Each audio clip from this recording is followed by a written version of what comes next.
টাকা আমার সামনে কি কথা বলছিস?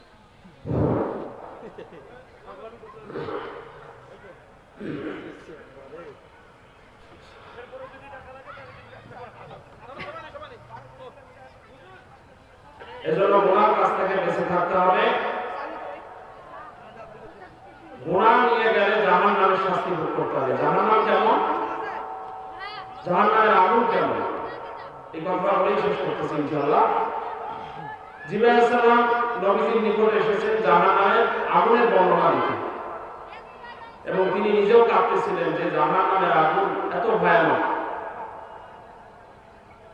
জাহান্নামকে 1000 বছর পর্যন্ত জ্বালানোর পরে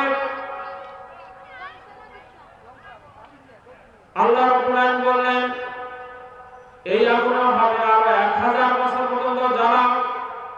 প্রথম 1000 বছর জ্বালানোর পরে জাহান্নামের আগুন এমন লাল বর্ণে টসটস হয়ে গেছে।